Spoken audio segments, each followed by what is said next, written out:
বাংলাদেশ অস্থির সময় পার করছে, নানাভাবে অস্থিরতা দৃশ্যমান। দেশটা এখন আর প্রজাতন্ত্রের মধ্যে সীমাবদ্ধ নাই, এটা এখন মব ভায়োলেন্সে অর্থাৎ সন্ত্রাসী কর্মকাণ্ডের দ্বারা নিয়ন্ত্রিত একটি রাষ্ট্রে পরিণত হয়েছে। আইন শৃঙ্খলা পরিস্থিতির অবনতি নয়, চূড়ান্তভাবে ভেঙে পড়েছে। প্রশাসনে এবং গুরুত্বপূর্ণ সরকারি বিভিন্ন অর্গানে অবসরে যাওয়া বহু পূর্বের লোকদের এনে বসিয়ে দেওয়া হয়েছে। রিটায়ার্ড করে বাড়িতে গিয়ে বিভিন্ন পেশায় যুক্ত হওয়া মানুষদের এনে ইউনিফর্ম পরিয়ে পুলিশের গুরুত্বপূর্ণ পদে বসানো হচ্ছে। সচিবালয়ে রিটায়ার্ড হয়ে যাওয়া লোকদের এনে নতুন করে কন্ট্রাক্ট চাকরিতে বসানো হচ্ছে। সাংবিধানিক পদেও একইভাবে যারা বহু আগে অবসর নিয়েছেন তাদেরকে এনে বসানো হচ্ছে। এভাবে বাংলাদেশটাকে একটা রিসেটিং বাটনের মতো প্রক্রিয়া করে নতুন আঙ্গিকে কিছু করার চেষ্টা করা হচ্ছে, কিন্তু বাস্তবতা হচ্ছে কোনো কিছুতেই কোনো নিয়ন্ত্রণ হচ্ছে না। শাসকরা মনে করছেন তাদের পক্ষে সবকিছু, তাদের অনুকূলে সবকিছু, কিন্তু রিয়ালিটি হচ্ছে কোনো কিছুই তাদেরও নিয়ন্ত্রণে নাই। এই জন্য শাসকদের উপদেষ্টা নামিক পদে অধিষ্ঠিত ব্যক্তিরা নানাভাবে অতৃপ্তি প্রকাশ করছেন। এরকম পরিস্থিতি কখনো দেখেন নাই। দেশের ভিতরে মবের শিকার হচ্ছেন, দেশের বাইরে আসলে মবের শিকার হচ্ছেন। সর্বশেষ অবলম্বনটা ছিল বিচার বিভাগ, যেখানে মানুষের ন্যায় বিচার হতে পারে। সেখানে ফরমান জারি করে বলা হচ্ছে এই সব লোকদের খুনের বিচার হবে না, এই সব লোকরা কোর্টে মামলাই করতে পারবে না, থানায় মামলা করতে পারবে না। এমনভাবে ফরমান জারি করে খুনের দায় থেকে অব্যাহতি দেওয়া, ইন্ডেমনিটি দেওয়ার মতো ঘটনা ঘটছে। তাহলে মানুষ যাবে কোথায়? তার যে ফান্ডামেন্টাল রাইট, তার যে মৌলিক অধিকার, সেটা বাস্তবায়নের জন্য তার স্কোপ আছে আমাদের সংবিধানের 102 অনুচ্ছেদ অনুসারে হাইকোর্টে শরণাপন্ন হওয়া। কিন্তু সেই হাইকোর্টও মবের দ্বারা নিয়ন্ত্রিত। দেশের প্রধান বিচারপতি সহ অ্যাপিলেট ডিভিশনের বিচারপতিদের একজন ছাড়া সবাইকে রিজাইন করতে বাধ্য করা হয়েছে। কারণ রিজাইন না করলে তাদের উপর হামলা হবে, শারীরিকভাবে আক্রান্ত হবেন, তাদের বাড়ি আক্রান্ত হবে, পরিবার আক্রান্ত হবে, সুপ্রিম কোর্টে আগুন দিয়ে দেওয়া হবে। এভাবে ভয়ঙ্কর পরিস্থিতি। তার ধারাবাহিকতায় ইতোমধ্যে ডেকে নিয়ে চাপ সৃষ্টি করে অনেক বিচারকদেরকে, উচ্চ আদালতের বিচারকদের পদত্যাগ করতে বাধ্য করা হয়েছে। কয়েকজনাকে তো অপসারণই করা হলো। নিম্ন আদালতের 18 জন বিচারককে সম্পূর্ণ আইন বহির্ভূতভাবে বাধ্যতামূলক অবসরে দেওয়া হলো। আর যারা আছেন তাদেরকে ফরমান যেটা হবে সেটা অনুসরণ করার নির্দেশনা দেওয়া হচ্ছে। একই প্রক্রিয়ায় সমস্ত বিচারালয় চলছে। মানুষের আশ্রয়ের একটা ভরসার একটা জায়গা বাংলাদেশের সংবিধান, কারণ এটা হচ্ছে supreme law of the land, দেশের সর্বোচ্চ আইন। এখন এই সংবিধানটাকেও ধ্বংস করার জন্য দীর্ঘ প্রচেষ্টার চূড়ান্ত পরিণতির দিকে নিয়ে যাওয়ার চেষ্টা চলছে। সে কারণে আজ আপনাদের সঙ্গে কিছু কথা বলা আমার। গত এপ্রিলে এবং পরবর্তী মেতে আমি সংবিধান সংস্কার সংক্রান্ত বিষয় নিয়ে এবং সংবিধানের বাইরে গিয়ে ক্ষমতা দখল করা, অন্তর্বর্তীকালীন সরকারের নামে একটা সরকার তৈরি করা, এই বিষয়গুলো নিয়ে আমি কথা বলেছিলাম। অস্ট্রেলিয়া প্রবাসী সাংবাদিক ফজলুল বারীর সঙ্গে এবং আরো কয়েকটি ইউটিউব চ্যানেলে কথা বলেছিলাম। আমাকে যে যার মতো করে গালিগালাজ করেছেন, বিদ্রুপ করেছেন, নানাভাবে হুমকি দিয়েছেন, আবার কেউ কেউ এপ্রিসিয়েট করেছেন। আমি নিজে সংবিধান বিশেষজ্ঞ না। আমি প্রায় 40-এর কাছাকাছি আইন অঙ্গনে একজন ক্ষুদ্র শিক্ষার্থী আইনজীবী হিসেবে। দেশের বিখ্যাত আইনজীবীরা সবাই কিন্তু সংবিধান বিশেষজ্ঞ না। কেউ দেওয়ানি আইনে বিশেষজ্ঞ, কেউ ফৌজদারি আইনে বিশেষজ্ঞ, কেউ কোম্পানি ম্যাটারে, কেউ এডমিরাল্টি ম্যাটারে, বিভিন্ন জায়গায় বিভিন্নভাবে এক্সপার্টিস তাদের ভিতর ডেভেলপ করেছে। কনস্টিটিউশন যেটা, অর্থাৎ আমাদের দেশের সর্বোচ্চ আইন যেটা, এই সংবিধানটা, এই সংবিধানের উপরে দখল কিন্তু খুব বেশি আইনজীবীর ছিল না, এখনো নাই। যদিও আমাদের মিডিয়া যে কোনো লোককে ধরলেই তাকে বলে ফেলে সংবিধান বিশেষজ্ঞ অমুক বললেন। এই বিশেষজ্ঞরা হয়তো জানেন না সংবিধানের কয়টা অনুচ্ছেদ আছে, কয়টা চ্যাপ্টার আছে, কোন চ্যাপ্টার কি, এর অ্যাপেন্ডিক্স কি, এর প্রিয়াম্বেল কি, এবং একটা অনুচ্ছেদের সঙ্গে অন্য কোন অনুচ্ছেদ সম্পৃক্ত। কেউ কেউ টুইস্ট করে একটা অনুচ্ছেদ পড়েই সব সংবিধান বিশেষজ্ঞ হয়ে যান। ওইটার সঙ্গে যে আরো কতগুলো অনুচ্ছেদ সংযুক্ত আছে, একটার সঙ্গে আর একটা ওয়েল লিঙ্কড, এটাও যাদের ধারণা নাই তারা এখন অনেকে সংবিধান বিশেষজ্ঞ। আরো কিছু বিশেষজ্ঞ তো দেখলাম আমদানি হয়েছে বিদেশ থেকে, যারা বাংলাদেশকে ভালো লাগে না, এই জন্য বাংলাদেশের নাগরিকত্ব ত্যাগ করে বিদেশে চলে গেছিলেন। তারা লয়ের ব্যাকগ্রাউন্ড নাই, বাংলাদেশের কনস্টিটিউশন সম্পর্কে ধারণা নাই। তারা বাংলাদেশের সংবিধান পরিবর্তন, পরিমার্জন, সংস্কার করার জন্য বিশেষজ্ঞ হিসাবে আবির্ভূত হয়েছেন। কখন আবির্ভূত হয়েছেন? যখন এই সংবিধান প্রণয়ন কমিটির আহ্বায়ক বিশ্বখ্যাত সংবিধান বিশেষজ্ঞ doctor Kamal Hossain, barrister M Amirul ইসলামরা জীবিত আছেন। তারা পৃথিবীর সবচেয়ে ভালো ভালো সংবিধানগুলোকে পর্যালোচনা করে বাংলাদেশের পার্সপেক্টিভে ফান্ডামেন্টাল রাইট মানুষের কিভাবে ইনশিওর করা যায়, জনগণকে কিভাবে ক্ষমতায়ন করা যায়, যে সংবিধানে ৮ অনুচ্ছেদ ৭-এ বলা হয়েছে সকল ক্ষমতার উৎস জনগণ, এটা অনেক দেশে সংবিধান নাই। এই চমৎকারতম সংবিধান যারা প্রণয়ন করেছিলেন তাদের জীবদ্দশায়, তাদের এই জীবনের প্রান্ত সীমা এসে দেখতে হচ্ছে নাবালক, গ্রাম্য ভাষায় বলা যেতে পারে এখন ম্যাচুরিটি হয়নি, অর্বাচীন ছেলেপেলেরা তারাও বলতেছে এই সংবিধান নাকি কোনো সংবিধানই না। এত পণ্ডিত তারা হয়ে গেছে। এই যে ইচড়ে পাকা বেয়াদবি, এগুলো তাদের জীবদ্দশায় দেখতে হচ্ছে। এর সঙ্গে যুক্ত হয়েছেন কিছু ভাড়াটিয়া, বিদেশ থেকে আসা যারা আমেরিকার নাগরিকত্ব নিয়েছেন, শপথ নিয়ে আমেরিকার স্বার্থ রক্ষা করবেন, আমেরিকার আইন মানবেন। এভাবে নাগরিক যারা হয়েছেন তারা ভাড়া খাটতে আসছেন বাংলাদেশের আইন পাল্টাতে। বাংলাদেশে এমন আকাল দেখা দিয়েছে যে এখানে নাকি নাই, কোনো দক্ষ লোক নাই। ডক্টর স্বাধীন মালিককে সংস্কার কমিশনের প্রধান করতে চেয়েছিল, তিনি বুঝে শুনিয়ে হোক, তিনি বলছেন জীবনের যদি কোনো শ্রেষ্ঠ সিদ্ধান্ত নিয়ে থাকি সেটা হচ্ছে এই সংস্কারে আমি যেতে রাজি হইনি, এই সিদ্ধান্তটা আমার সেরা সিদ্ধান্ত। কারণ সংবিধান এত সহজ জিনিস না। আইনজীবীদের নেতা অনেকে হয়েছেন, আইনজীবীদের বিভিন্ন পর্যায়ে দায়িত্ব পালন করে রাষ্ট্রের দায়িত্ব পালন করেছেন, দেশের খ্যাতিমান বিচারক হয়েছেন অনেকে। সাংবিধানিক আইনের বিশেষজ্ঞতা কিন্তু ভেরি ভেরি রেয়ার। এই ক্ষেত্রে আমাদের প্রয়াত অ্যাটর্নি জেনারেল মাহমুদুল ইসলামের কথা মনে করতে হয়। তিনি বলছিলেন সংবিধান যারা পড়ে না, সংবিধানের ভিতরে যারা ঢোকে নাই, তারাই নিজে সংবিধানের ব্যাখ্যা দেয় টেলিভিশনে বিভিন্ন জায়গায়।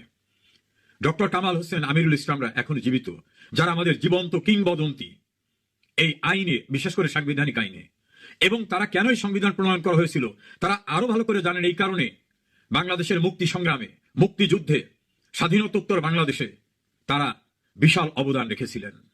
সেই মানুষগুলো জানছিলেন কেন, কি কারণে সংবিধান করতে হবে, সংবিধানে কি কিভাবে নাগরিকের অধিকার, রাষ্ট্রের অধিকার, সার্বভৌমত্ব, মুক্তিযুদ্ধের ডিক্লারেশন, স্পিরিট অফ কনস্টিটিউশনটা কিভাবে রিফ্লেকশন হবে সেটা তারা করেছিলেন। তাদের জীবদ্দশায় ভাড়াটিয়া বিদেশি দালালরা এসে সংবিধান সংস্কার করতে চাচ্ছেন, সেটা নিয়ে আমি কথা বলেছিলাম। একটা উদাহরণ দিয়ে বলি, গভীর রাতকে অন্ধকার দূর করতে সর্বোচ্চ ক্ষমতা সম্পন্ন সোডিয়াম লাইট এনে চতুর্দিক একেবারে অন্ধকার দূর করে সাদা করে দিলেও রাত কিন্তু কখনো দিন হয় না। যত সোডিয়াম বাল্ব দিয়ে সর্বোচ্চ ক্ষমতা দিয়ে অন্ধকার দূর করেন, রাত কিন্তু রাতই থাকবে, এটা মনে রাখতে হবে। এই সংবিধান দেশের সর্বোচ্চ আইন, এই সংবিধানকে লঙ্ঘন করা যাবে না। এই সংবিধানকে ঘিরেই বাংলাদেশের সমস্ত আইন হয়েছে।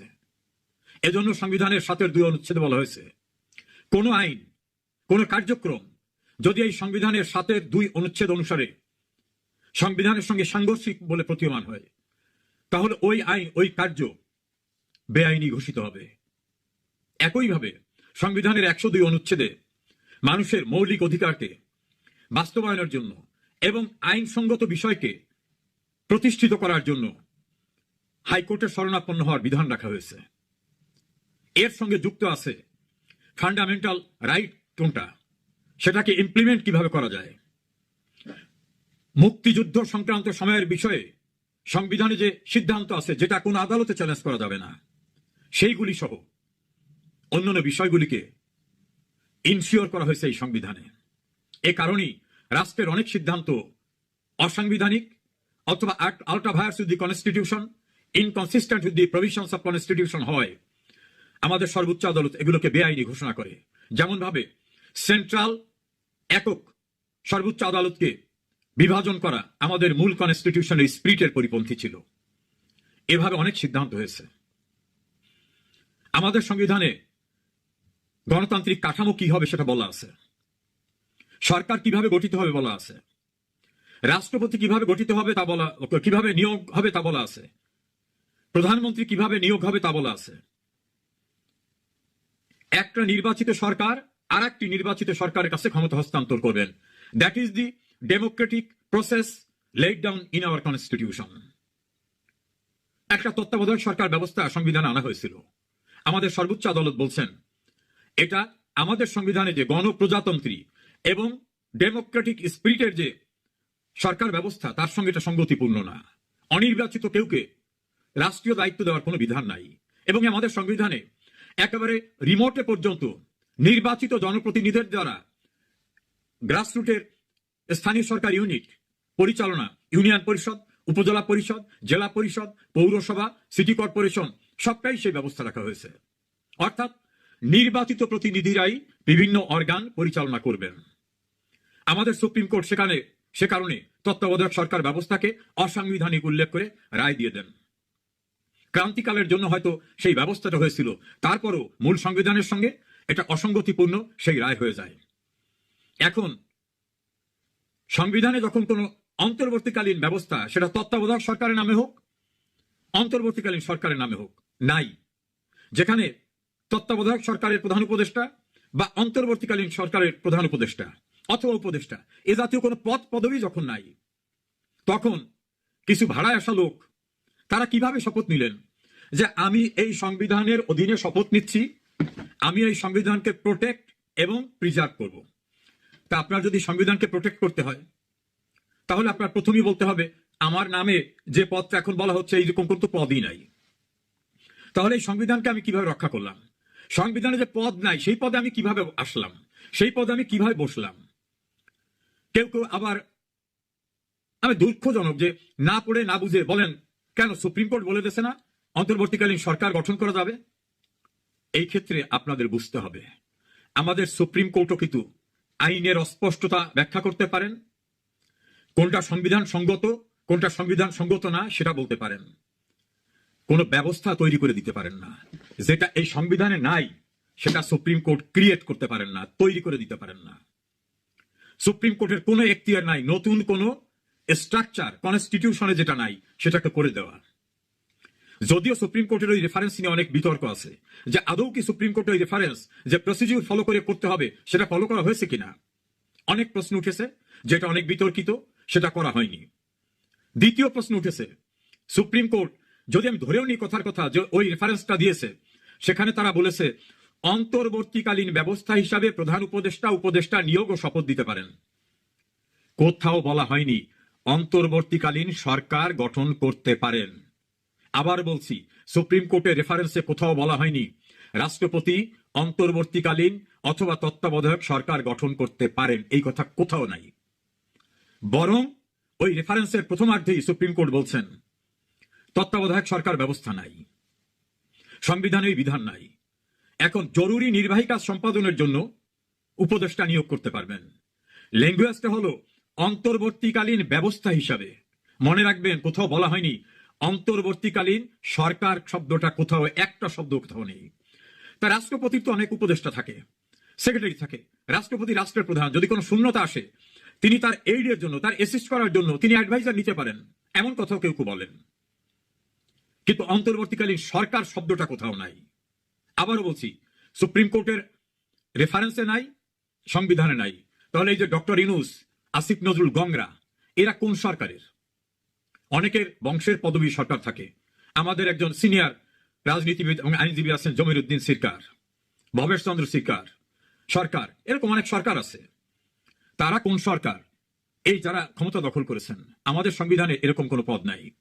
তাহলে সংবিধানের বিধিবিধানের পরিপন্থীতে তারা বসেছেন, সেভাবে দাবি করছেন।